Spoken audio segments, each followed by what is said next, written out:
a chama apagar, porque nós estamos na presença do Rei da Glória, aleluia, e Ele merece, por 14 anos, aleluia, que Ele tem sustentado o ciclo de oração dessa igreja, muita glória, muita honra, muito louvor, porque só Deus faz isso. Aleluia. Glória a Deus. Eu sou animado, não é porque eu sou carioca não, o pastor falou dos cariocas hoje aqui no culto, eu sou carioca, estou aqui no Vale do Paraíba há 15 anos, o Senhor me trouxe, eu não imaginava que sairia do Rio para vir para cá, porque eu trabalhava bastante na minha igreja, sempre me dediquei às coisas de Deus, e o Senhor me chamou para diversas áreas da igreja, eu sempre servi, porque pedra lavrada, eu aprendi na Bíblia, ela se adapta em qualquer lugar que ela for colocada.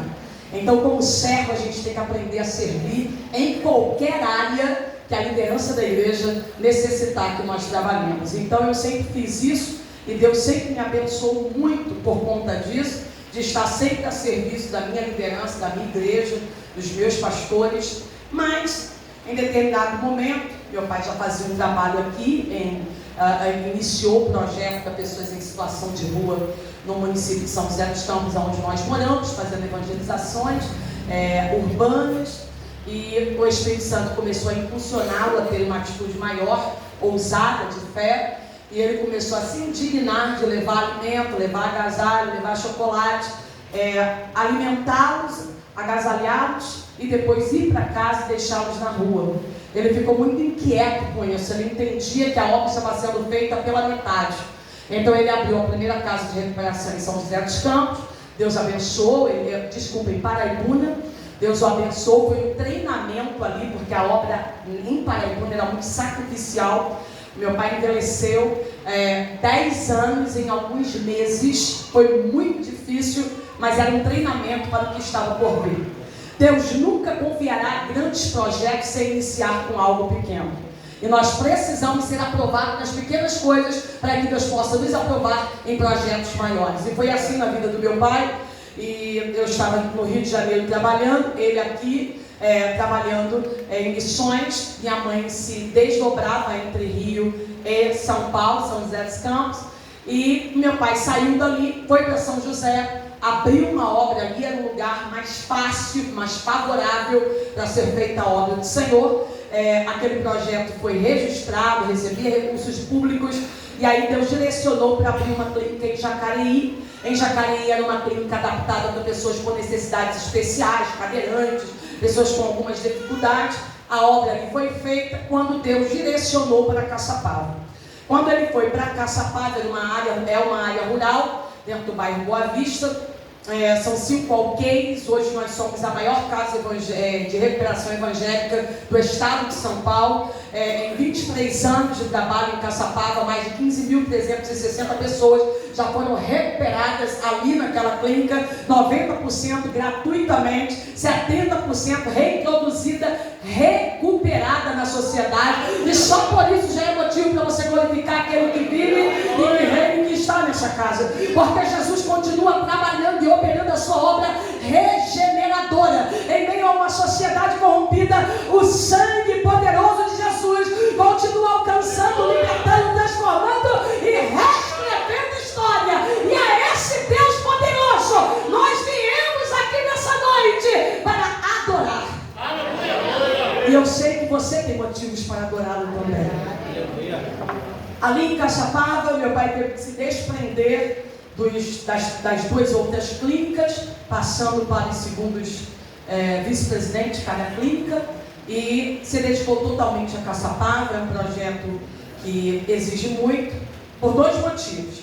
Tratar a dependência química já é desafiador, mas o público-alvo do meu pai, o pastor Vicente, é pessoas em situação de rua. Então são demônios setoriais que aprisionam a pessoa como um andarilho, como uma pessoa em situação de rua. É o último grau da drogadição. Tanto do alcoolismo como do crack é o último grau. E agora essa nova droga, K9, K2, cada região é um K diferente, que ela tem o poder de potencializar 100 vezes mais o efeito da maconha, e o efeito que é de 15 a 20 minutos de uma maconha, a K2 ela promove um efeito de quase 1 hora, e por isso ela tem mexido com a cognição do corpo e leva aquelas pessoas a se contorcerem, a perderem o equilíbrio, a andarem torta, a terem alguns hábitos diferentes, que as pessoas olham, detectam e sabem ou que está com algum problema psíquico ou está sob efeito de alguma substância psicoativa. Mas a igreja tem se preparado para isso. A igreja tem se qualificado e estudado. Ali em Caçapava nós estamos prontos, preparados para servir como bom soldado de Cristo, sem medo, porque aquele que está conosco garante a vitória. O Senhor está conosco, está aqui nessa casa. Eu quero, antes de entrar na palavra, convidá-los para no dia 4 de novembro. Eu não trouxe o folder para colocar aqui, mas depois eu envio para o pastor. Nós estamos com o desafio de compra da propriedade e todos os lugares que Deus tem me levado. Esse mês eu estou tendo a graça e a alegria de ministrar por 20 vezes nesse mês. Em todos os lugares que eu estou indo, eu vou compartilhando esse pedido, porque a Bíblia nos ensina a compartilhar as necessidades aos santos. Nós temos uma meta de trabalhar com gratuidade. E sabemos que isso já mexe com o inferno, porque o diabo não quer que haja essa acessibilidade.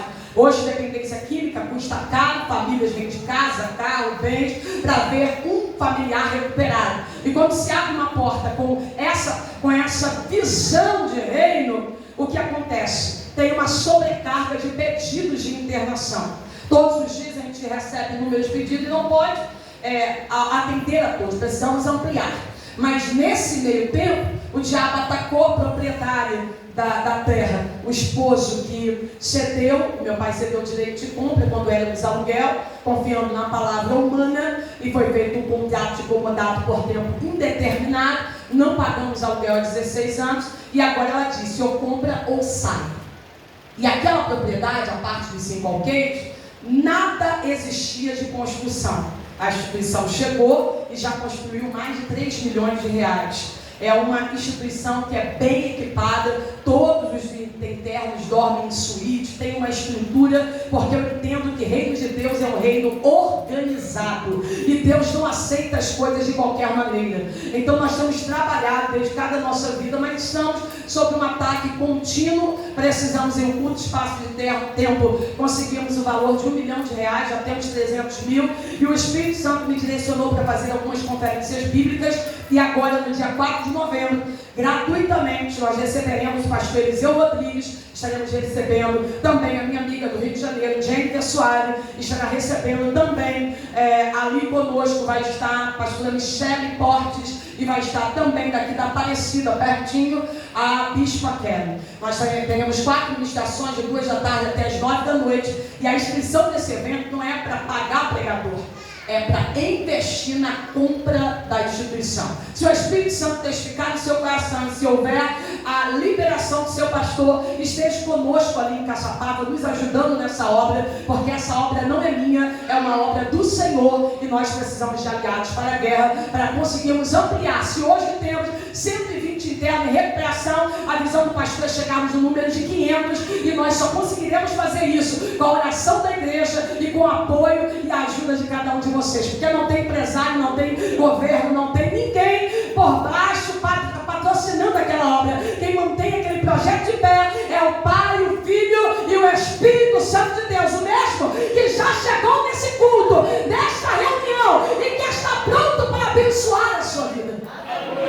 Queridos, quando olhamos para esse texto escrito pelo pai da igreja, pelo pastor Pedro, aproximadamente 65 anos depois de Cristo, ele escreve para uma igreja que está dispersa. Ele escreve para uma igreja que, devido à perseguição, se espalhou. E ela começou a se moldar nos padrões do mundo. E isso é um perigo em qualquer tempo. Parece até que Pedro está escrevendo para os nossos dias atuais. Porque a igreja atual não clama pelo arrebatamento. A igreja atual diz, espera mais um pouquinho porque eu quero casar. Espera mais um pouquinho porque eu quero ter filho. Espera mais um pouquinho porque eu quero me formar. Espera mais um pouquinho porque eu tenho alguns planos. Mas a orientação é, Maranata,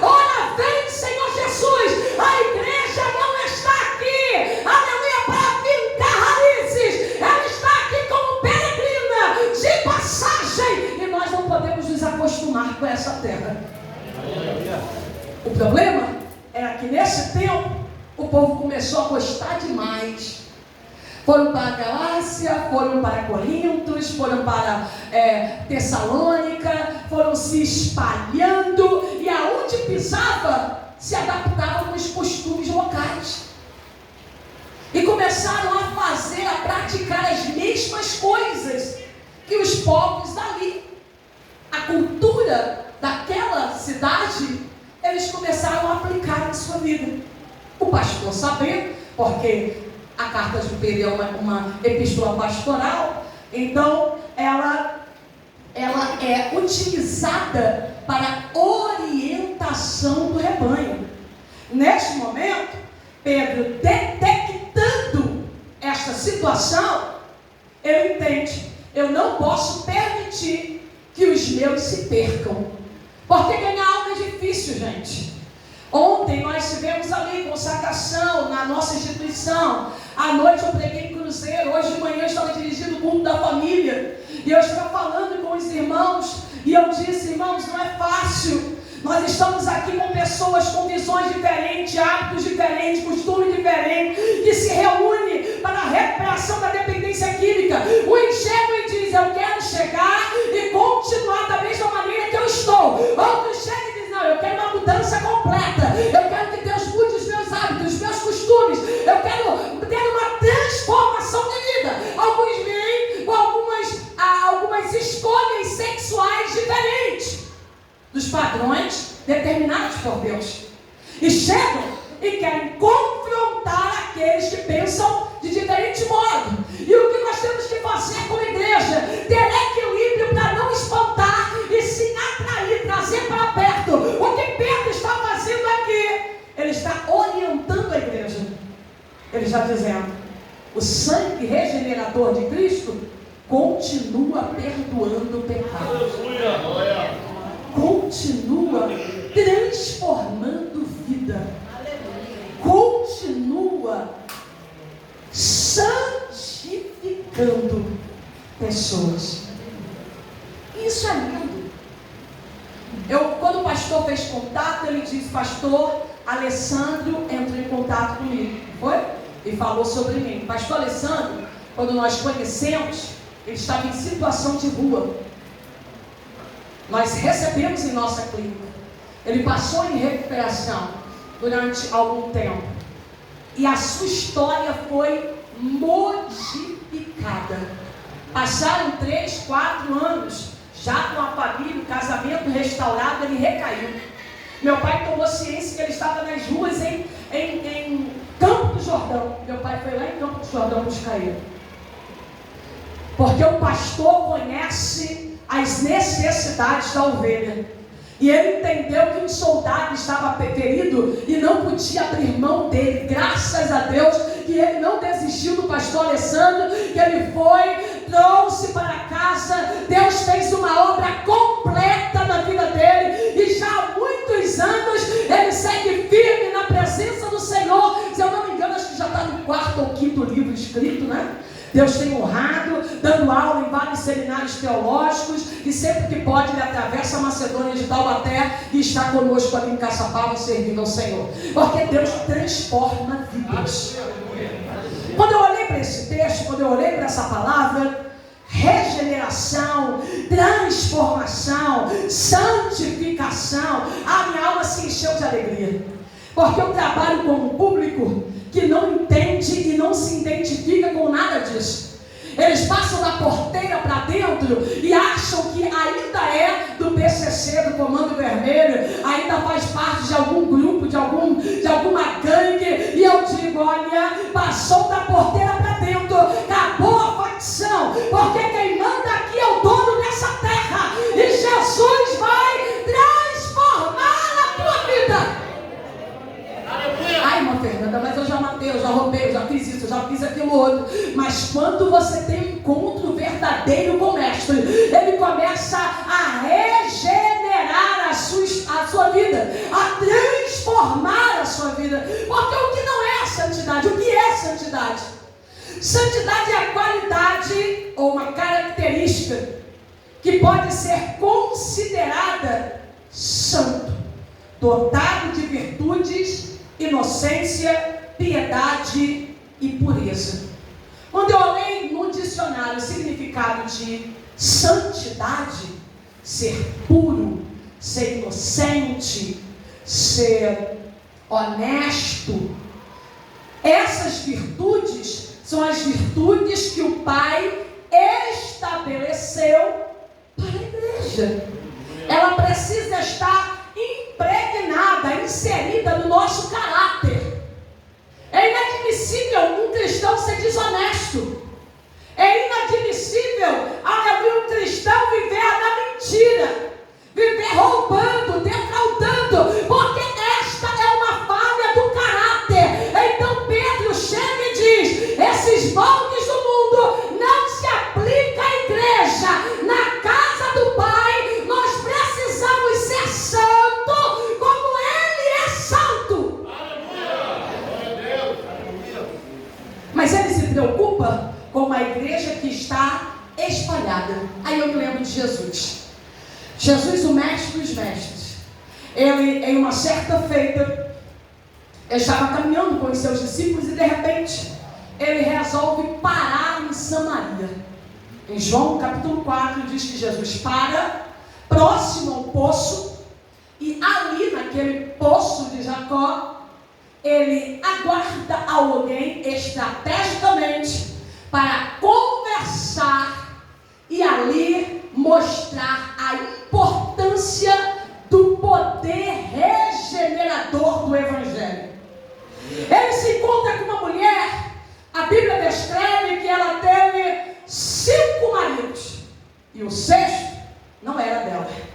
E quando ele encontra com ela, ela vai tirar água em um horário, em um momento em que as demais mulheres não estavam bebendo água. Por quê? Porque ela enfrentava a discriminação, o julgamento, as falas. Então ela evitava estar no mesmo horário que as demais mulheres tinham o costume de tirar água. E quando ele começa a dialogar com aquela mulher, e eu acho lindo isso, porque enquanto tantos judeus evitam passar por Samaria, porque consideram os samaritanos um povo misturado, Jesus não exclui, Jesus não muda a rota, ele passa por Samaria, porque ali tinha uma alma que precisava ter um encontro poderoso com ele. Aleluia. Como Jesus me ensina, quantas vezes nós mudamos a nossa rota porque não queremos nos encontrar com pessoas difíceis. Muitas das vezes eu tenho como psicanalista que atender pessoas difíceis que eu gostaria de não atender, de não atentar para algumas falas, porque dói até na nossa alma ouvir algumas coisas. Sentar com alguém e dizer: eu pratico a pedofilia, eu tenho um relacionamento com as minhas enteadas. Isso dói na minha alma. Por quê? Porque aos 5 anos eu sofri uma violência sexual. Então ouvir alguém falar sobre isso me remete a uma história do passado que já foi curada, mas que não é agradável ouvir. E quando eu ouço, eu tenho que entender que naquele momento aquela vida está precisando de uma oportunidade para mudança, e que Jesus não desperdiça a oportunidade. Então, como serva, eu preciso ser um canal de bênção e excluir os meus julgamentos, porque quem transforma e perdoa é Jesus. Aleluia. O problema da igreja é encontrar alguém que se encontra em falta e, ao invés de atrair, entendeu? Não precisa nem mesmo falar.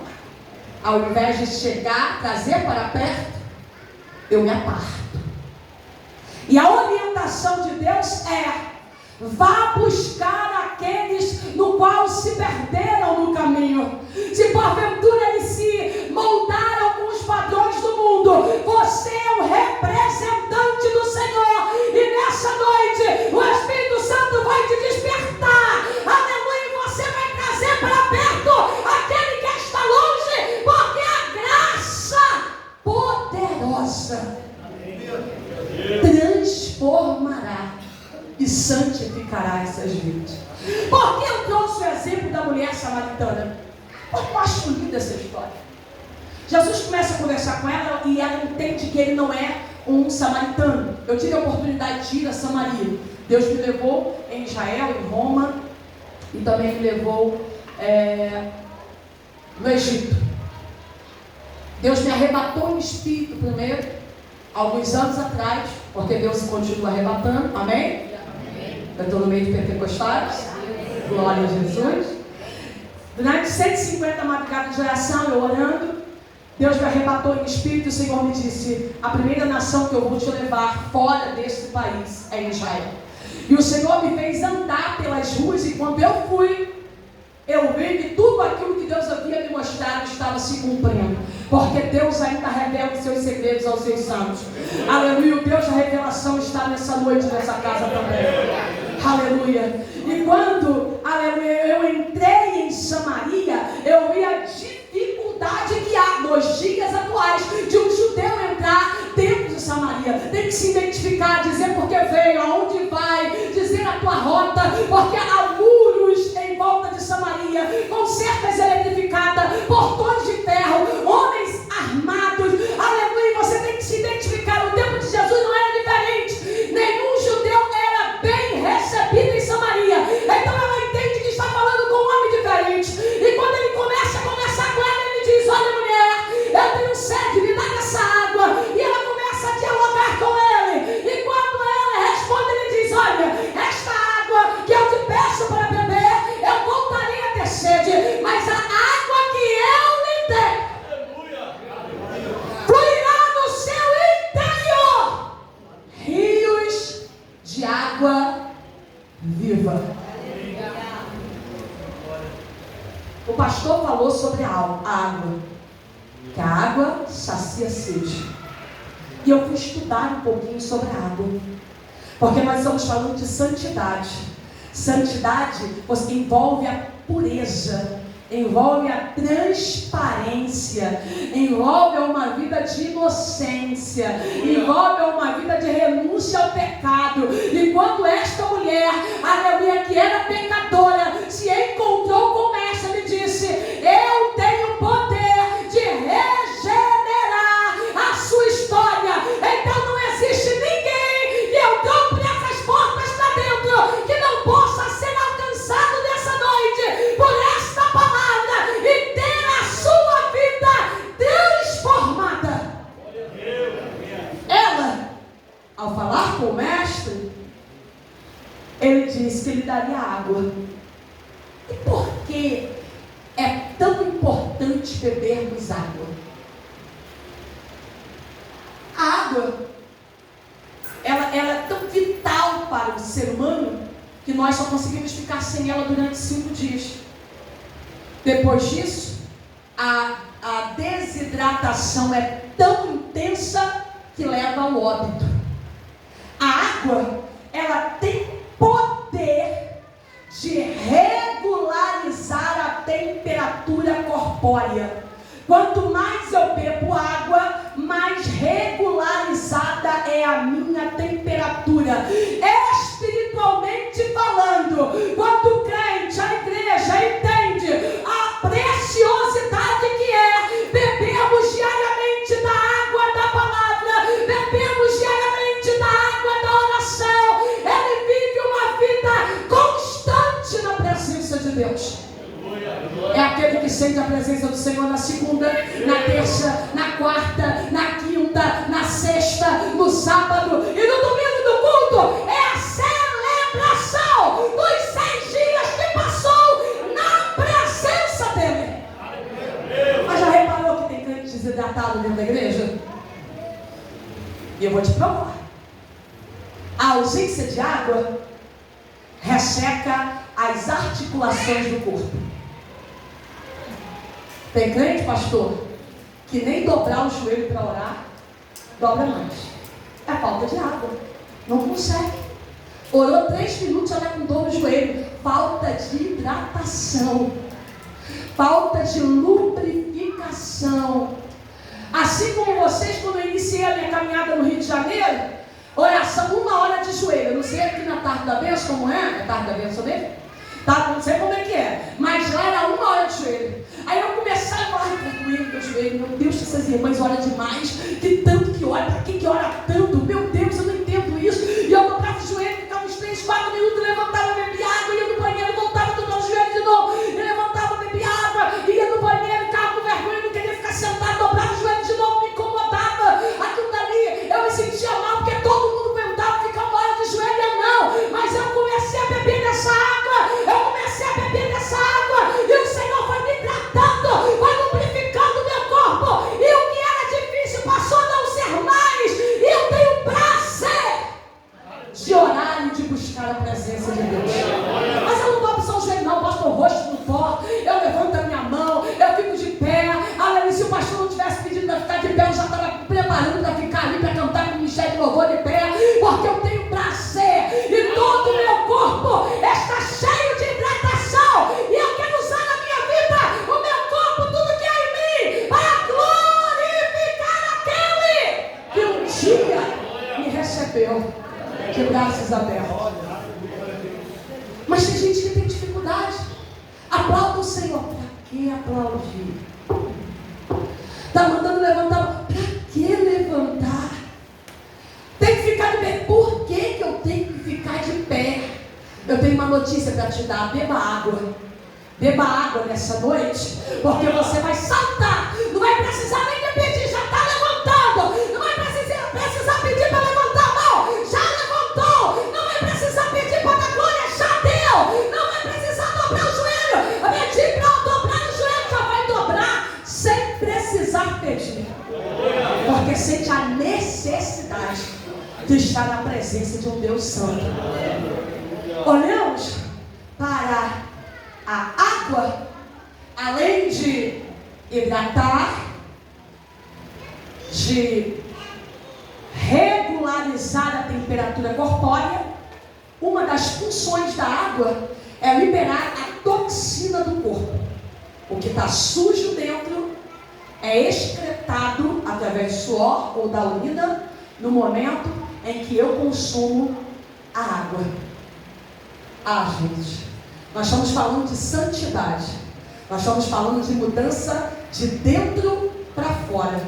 Quem tem o poder de efetuar esta mudança? O Deus que se encontrou com a samaritana do poço. Ele tem poder para dar dessa água. E ao beber dessa água, o que é sujo em mim, sai.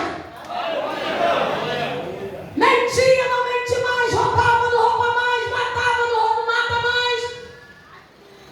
Estuprava, não estupra mais. Era pedófilo, não é mais. Porque essa água entra e ela entra limpando de dentro para fora. Agora, o crente que chega e permanece do jeito que chegou é a ausência de... A igreja não entendeu. Quando uma pessoa chega, me ajude a pregar.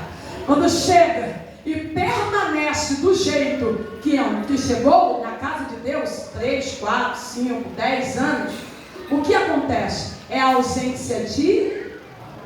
Tem gente que não gosta de ler Bíblia. Só lê Bíblia no culto. Só lê Bíblia na escola dominical. Passa a semana inteira desnutrido. Passa a semana inteira sem beber dessa água. Mas ele é fonte. E a água deve ser consumida diariamente. Porque ela entra e o que está ruim em mim sai. Beba água. Consuma mais água. Porque ela vai purificar a sua vida de dentro para fora. Olhos santos, ouvidos santos, língua santa, pés santos que só pisa aonde Deus quer que pise, mão santa que só toca o que Deus quer que toque. É uma mudança de dentro para fora. Essa água, ela é poderosa, porque ela promove o aumento das defesas do corpo. Tem crente que fica fraco no período de batalha, de guerra, de lutas. Tem crente que fica fragilizado emocionalmente quando passa por um período prolongado de enfermidade. Existem pessoas que quando ficam desempregadas, enfrentam alguma dificuldade financeira, ficam atribuladas, angustiadas. E o que é isso? É a ausência de água, porque quando eu bebo água, aumentam as defesas espirituais do meu corpo. Então quando eu bebo diariamente a palavra, quando eu bebo diariamente a oração, quando eu bebo diariamente a vigilância, quando eu mortifico a minha carne, as minhas defesas aumentam. Aleluia! Quando nós ficamos enfermos, principalmente com gripe, e a gente vai no médico, eu já fui algumas vezes em São José dos Campos, com febre alta, tossindo, com alguns sintomas, e eu dizia da minha mãe, para alguns familiares, que ele me daria uma receita grandiosa, eu ia tomar antibiótico, eu tinha que tomar alguma medicação específica para aumentar a imunidade do meu corpo. E ao ser consultada, depois de esperar quase umas 2 horas, o médico olha para mim e diz: Fernanda, você só precisa beber água. Opa! Jesus já me ensinou isso há tanto tempo e eu não aplico na minha vida. Aí eu tenho que esperar 2 horas na consulta médica, do médico olhar para mim e dizer: aumente a imunidade do seu corpo bebendo água. Gente, tomar da palavra, comer essa palavra, meditar nessa palavra não faz mal a ninguém. Quando você medita diariamente nas Sagradas Escrituras, você está nutrindo o teu corpo físico e aumentando as suas defesas. Porque nas armas de Efésios 6 só existe uma de ataque, que é a espada. Todas as demais armas são de defesas. Então nós precisamos entender que o nosso papel é aumentar a imunidade da nossa fé, da nossa vida espiritual. Porque quando vier ataque, você vai entender que o Deus que esteve contigo nos dias favoráveis e de bonança é o mesmo Deus que te visitará no leito da enfermidade. É o mesmo Deus que enviará provisão no tempo da escassez. É o mesmo Deus que te dará estabilidade emocional quando houver guerra dentro dos muros, dentro de casa. Mas isso só entende quem tem uma vida constante de oração e de meditação nas Sagradas Escrituras. Beber água, gente, não engorda. Pode beber à vontade. Você não vai ganhar peso por beber demais da palavra, por meditar demais nas Sagradas Escrituras. Então, santidade é algo que atrai a presença de Deus. E quando esta mulher foi regenerada e começou a anunciar que havia se encontrado com Cristo, ela conseguiu alcançar inúmeras outras pessoas, porque ela começou a se assemelhar com o Senhor. Quando eu vivo uma vida de renúncia, de santidade, de pureza, eu estou me identificando com o meu Pai. E é justamente isso que Pedro está dizendo em sua epístola. Ele está dizendo: sede santo, como santo é o vosso Pai que está nos céus.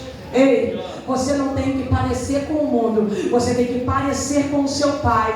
Você não tem que falar com o mundo, você tem que falar com o seu Pai. Você tem que, aleluia, não tem que andar como o mundo, você tem que andar como o seu Pai. Você não tem que se vestir como o mundo, você tem que se assemelhar nas suas vestimentas com o seu Pai que está nos céus. E quando ele fez isso, ele conseguiu levar ao entendimento a igreja que estava dispersa a viver uma vida de fidelidade e temor ao Senhor. E nessa noite, eu caminhando para o fim, que as horas se avançam, eu quero dizer para a igreja aqui presente: Deus te chama nesta noite para um recomeço. Não importa o que passou, o que aconteceu até ontem, o que importa é de hoje para frente. Como você vai levar a sua vida espiritual daqui para frente? Vai continuar na mesmice? Vai continuar sentindo a presença de Deus de evento em evento, de congresso em congresso, de movimento em movimento? Ou vai ser firme e constante? Você é fonte, e fonte nasceu com uma finalidade: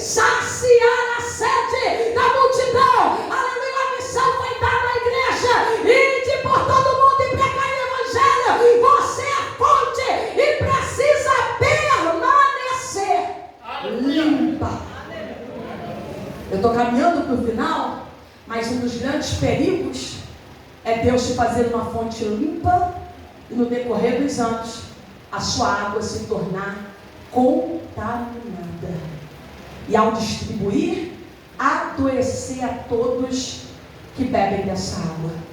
É perigoso, porque se a água não for descontaminada, o próximo passo é se tornar uma água morta. Uma igreja morta é uma igreja que não produz vida. E Deus nos chamou para sermos multiplicadores e saciar a sede dessa nação. O que está acontecendo em Israel é um alerta para a igreja. Coloque azeite na lamparina em reserva, porque a trombeta vai tocar. E só os santos serão chamados. A coisa está ficando séria e não vai melhorar. É um grito do noivo dizendo: aí vem o noivo para buscar a sua igreja. A orientação de Deus é: ore pela paz de Israel, porque você vai prosperar. Mas enquanto isso, olha os sinais e se prepare para a minha volta. Sede santo, como santo é o vosso Pai Celestial. Eu não vim aqui para exortar a igreja. Eu vim aqui para te convidar à reflexão. Que água você tem servido ao mundo? Uma água limpa? Uma água contaminada? Ou uma água morta? Nessa noite, nessa festividade, o Espírito Santo está te convidando a voltar a uma vida de santidade, de pureza, de comunhão, de fidelidade, de constância. É ser crente hoje e é ser crente amanhã também. É ser firme hoje e é ser firme domingo que vem também. É beber da água hoje, mas beber na segunda, na terça, na quarta, na quinta, na sexta, no sábado e no domingo também. É ser fonte e saciar aqueles que estão sedentos pelo mundo, porque Deus te chamou para isso. A ser o representante de Cristo. Aqui em Minas Gerais, na cidade de Passa Quatro, você vai brilhar o brilho do Espírito e através de você, Deus alcançará a todos que te ouvem. Foi falado nesse altar pela nossa irmã, aleluia. Eu atentei para a palavra e nós precisamos entender que o Espírito Santo está falando nessa noite aos nossos corações. Então, qual é a orientação de Deus? Beba da água porque ela purifica, beba da água porque ela tira as toxinas, beba da água porque ela regulariza a temperatura corpórea do corpo, beba da água porque ela vai hidratar as suas articulações, beba dessa água porque vai levantar as defesas do teu corpo, beba dessa água porque ela te fará, aleluia, fonte e saciará a sede de muitos. Então nessa noite, santidade outra vez, volte-se para o altar, porque é uma fonte sendo derramada nessa casa espiritual nessa noite. Que Deus abençoe a sua vida, a sua casa, a sua família. Adote a nossa instituição em oração e, se possível, dia 4 de novembro, esteja conosco ali em Caçapava. Que Deus abençoe.